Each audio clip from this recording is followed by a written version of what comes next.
आज की कहानी है मन में ना रखें।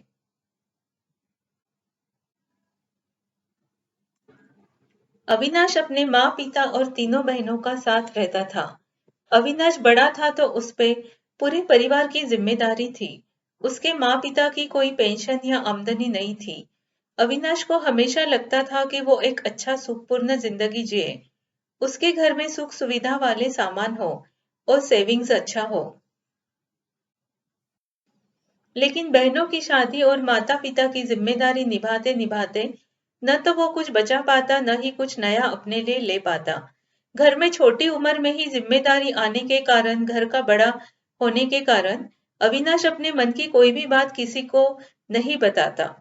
ऑफिस का टेंशन, पैसों की कमी या उसकी कोई इच्छा कभी घर वालों को नहीं बताता, न ही कोई इच्छा जाहिर करता। उसके घर वाले समझते कि उसके जीवन में सब ठीक है। अविनाश शादी करना चाहता था, लेकिन जिम्मेदारी के चलते कर नहीं पाया। लेकिन अगर वो माता पिता से कह देता, तो शायद वो बात चलाते। अविनाश की तीनों बहनों की शादी हो चुकी है। अब अविनाश 30 का हो गया है। अब उसके माता पिता को भी लगता है कि उसकी शादी कर देनी चाहिए। जल्दी ही उनको दीप्ति पसंद आती है। दीप्ति की उम्र 26 साल की हो चुकी है। वो अविनाश और दीप्ति की शादी करवा देते हैं। दीप्ति एक भली लड़की है और अविनाश से प्यार भी करती है। शादी के बाद घर में रह के वो अपनी गृहस्थी अच्छे से संभाल लेती है। दीप्ति के सास ससुर भी उसे बहुत प्यार करते हैं। इन सबके बावजूद दीप्ति खुश नहीं है। अविनाश का रवैया ठीक नहीं होता है। वैसे तो घर में सबसे अच्छे से रहता है, लेकिन दीप्ति से कटा कटा रहता है। न तो उससे ठीक से बात करता, न ही उसे पूछता है। आजकल तो वो रोज ऑफिस से लेट आने लगा है। दीप्ति उसका खाने पर इंतजार करती है, लेकिन वो आने के बाद दीप्ति ने खाना खाया कि नहीं पूछता भी नहीं। अपने परिवार को संभालने वाला अविनाश अपनी पत्नी की तरफ ध्यान भी नहीं देता। दीप्ति कई बार उसे पूछने की कोशिश करती है, लेकिन वो कुछ नहीं बताता। दीप्ति को लगता है कि जरूर कोई न कोई बात है जो अविनाश के मन में है, लेकिन उसे नहीं बता रहा। लेकिन क्या बात हो सकती है, दीप्ति सोचती है। अविनाश को उसके माता पिता भी बहुत समझाते हैं। वो भी हैरान है कि अविनाश इतना कैसे बदल सकता है। वो कई जगह से अविनाश के दोस्तों से पता करते हैं कि कहीं अविनाश को कोई बुरी आदत तो नहीं लगी, कहीं उसका किसी और के साथ चक्कर तो नहीं चल रहा, लेकिन ऐसा कुछ नहीं रहता। दीप्ति अविनाश के साथ अब कई बार उलझ पड़ती। अब घर में दोनों के झगड़े होने लगे थे। एक दिन जब झगड़ा बहुत बढ़ जाता है, तो अविनाश दीप्ति पर हाथ उठाता है। दीप्ति ये सब सहन नहीं कर पाती और अपने मायके चले जाती है। अविनाश को कोई फर्क नहीं पड़ता। दीप्ति को मायके जाके 2 महीने हो जाते, लेकिन अविनाश उसे लेने नहीं जाता।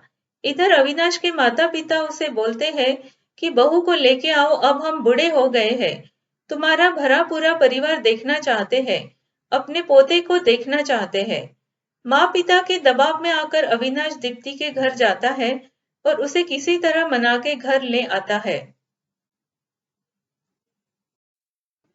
और वो दीप्ति से अच्छे से रहने लगता है। पहले की तरह लेट नहीं आता, उसे बाहर लेके जाता, उसका ख्याल रखता। दीप्ति अविनाश में आए बदलाव से बहुत खुश है। जल्दी ही दीप्ति एक बेटे को जन्म देती है। लेकिन कहीं न कहीं दीप्ति को लग रहा होता है कि अविनाश सिर्फ अपने माँ पिता के खातिर उससे अच्छे से रह रहा है। कहीं कुछ है जो वो बोल नहीं रहा है। दीप्ति का बच्चा 3 साल का होता है।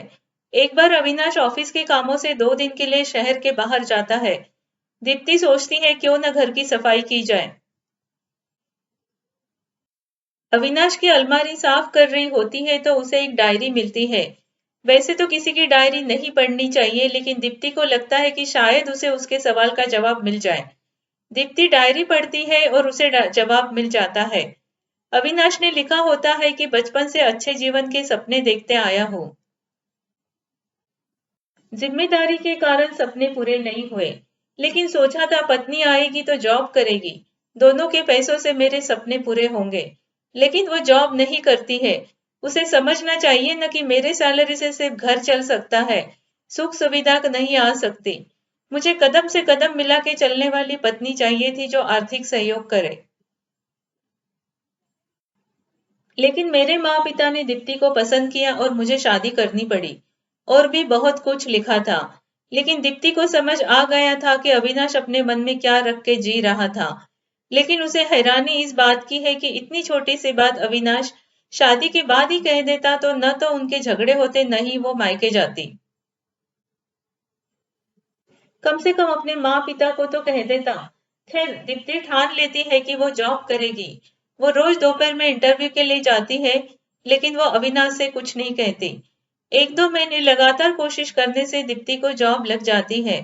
दीप्ति जॉब पे जाने लगती है और जब पहली सैलरी आती है तो अविनाश को देते हुए कहती है कि अगर आप चाहते थे कि मैं जॉब करूं तो आप मुझे पहले भी तो बोल सकते थे। 5 साल हो गए हैं हमारे शादी को। इस तरह मन में बात रखने से न तो आप सुखी रह पाए न तो मैं। पति पत्नी के रिश्ते में जरूरी है एक दूसरे से अपने मन की बात साझा करना, नहीं तो रिश्ता कभी मधुर नहीं बन सकता। अविनाश को बहुत दुख होता है। वो दीप्ति से माफी मांगता है और उसे बोलता है कि छोटी उम्र में ही जिम्मेदारी आने के कारण मुझे घर का बड़ा बन के सब देखना पड़ा, इसीलिए सब मन में रखने की आदत हो गई थी। लेकिन अब मुझे समझ आ गया कि मन में रखने से तो अच्छा है आप अपनी बातें शेयर करो, ताकि आपकी मुश्किलें न बढ़े।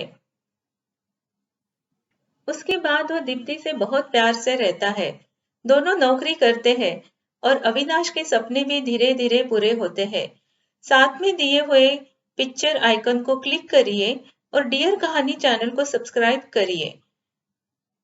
धन्यवाद।